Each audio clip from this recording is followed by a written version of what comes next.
بسم اللہ الرحمن الرحیم۔ اس لیے بدعات سے بچیے۔ یہ رجب کے کنڈے ہیں، یہ رجب میں اتنے روزے رکھیں، یہ اتنی رکعتیں پڑھیں، یہ ملے گا اور یہ ملے گا۔ اللہ سے ڈر جائیے۔ اللہ کے رسول سے تو کوئی ایسی چیز ثابت نہیں۔ ہو کیسے سکتا ہے کہ اللہ کے رسول سے بات ثابت اور صحابہ نے نہ کی ہو، جو ایک ایک سنت پہ جان نشاور کر دیتے تھے؟ دنیا کے اندر علم پھیل چکا ہے، مکتبات موجود ہیں، دنیا کی کسی کتاب میں کسی حدیث میں ایسا لکھا ہے کہ اللہ کے رسول نے یہ کیا ہو، اللہ کے رسول کے کسی صحابی نے ایسا کیا ہو؟ آپ روزہ رکھیں گے تو اتنے رمضانوں سے بھی زیادہ فائدہ ہوگا۔ کیسی عجیب بات ہے، کبھی انسان کو اپنی عقل سے بھی سوچنا چاہیے۔ بھی سارے سال سے تو افضل روزے بنائے رمضان کے، اور ایک بات اچانک کے سامنے آ جائے کہ رمضان سے بھی کوئی افضل ہے، کو مانے گا عقل مند؟ ایک طرف تو اللہ کے رسول نے بیت اللہ کی شان بیان کی ہے، ذی الحجہ کی شان بیان کی ہے، اور وہاں اچانک سے کوئی ایسی حدیث آ جائے کہے کہ بیت اللہ سے بھی اور ذی الحجہ سے بھی افضل ثواب ہوگا، عقل مانتی ہے؟ تناقض ہو گیا نا۔ نبی کی بات میں کبھی تناقض نہیں ہوتا، یہ اصول یاد رکھیے گا۔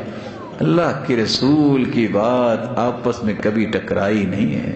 1400 سال گزر گئے، یہ ہمیشہ دنیا کو برباد کرنے والے نئی نئی چیزیں پیش کرتے ہیں جس کا حدیث میں کوئی تذکرہ نہیں ہے، جس کے بارے میں رسول اللہ صلی اللہ علیہ وسلم نے کوئی رہنمائی نہیں فرمائی۔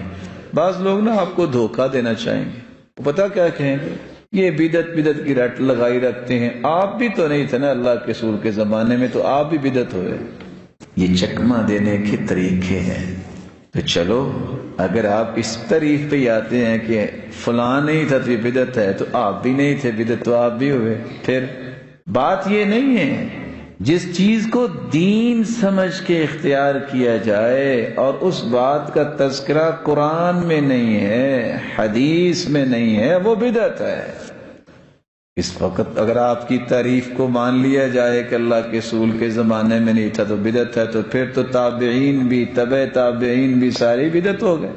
لوگوں کو دھوکہ دینا چھوڑ دیں، اللہ سے ڈر جائیں، کوشش کریں کہ ہم تو اپنے گناہ نہیں اٹھا سکتے، لوگوں کے بھی گناہ نہ کہیں ہمارے سر پہ آ جائے۔ اللہ کی قسم، اس سے بڑا کوئی بھی ایسا انسان خسارے والا نہیں ہے جو اکیلا اپنے گناہ نہیں، لوگوں کی بھی گٹھریاں اٹھا رہا ہے۔ اور بھلے مانس اپنا حساب کو دے دے تو بڑی کامیابی ہے، لوگوں کے گناہ تو اپنے ذمے نہ لو۔ لوگوں کو چکمے اور دھوکے دے کے ان کو گنہگار بنانا، یہ کس قدر جرم ہے۔ آپ لوگوں کو شاید غصہ آتا ہو جو بدعات میں پڑے ہیں، سچی بات یہ ہے دلائل کو دیکھ کے ترس آتا ہے، یا اللہ ان کی اصلاح کر دے۔ محنت بھی کرتے ہیں، کوشش بھی کرتے ہیں، یا اللہ سنت کے مطابق ان کو عمل کرنے کی توفیق عطا فرما۔ کیونکہ اللہ کے رسول صلی اللہ علیہ وسلم نے فرمایا جو بدعتی انسان ہے نا، اللہ تعالیٰ اسے دیکھنا بھی پسند نہیں کرتے اور اس کی توبہ بھی قبول نہیں کرتے جب تک وہ بدعت کو چھوڑ نہیں دیتا۔ جب تک بدعت کو چھوڑتا نہیں ہے، حج، عمرہ، نماز، روزہ اس کا قبول ہی نہیں ہے۔ وہ اور چیز رہے گی، اگر نماز، روزہ اور حج عمرہ ہی قبول نہیں ہے تو باقی کون سا عمل؟ اس لیے ہر وقت اس بات کی کوشش کیا کریں، میں جو عمل کر رہا ہوں یہ سنت کے مطابق ہے۔ اگر سنت کے مطابق ہے تو آپ جیسا کوئی کامیاب بندہ نہیں۔ امام احمد بن حنبل کشتی میں بیٹھے ہیں اور ایک ہی دعا کر رہے ہیں، اللہم احینی علی الاسلام والسنہ، یا اللہ اسلام پہ رکھنا اور سنت پہ رکھنا۔ ایک بندہ بڑا ہی رو رہا تھا، پوچھا کیا ہوا؟ کہتے میرا نا ایک دوست فوت ہو گیا۔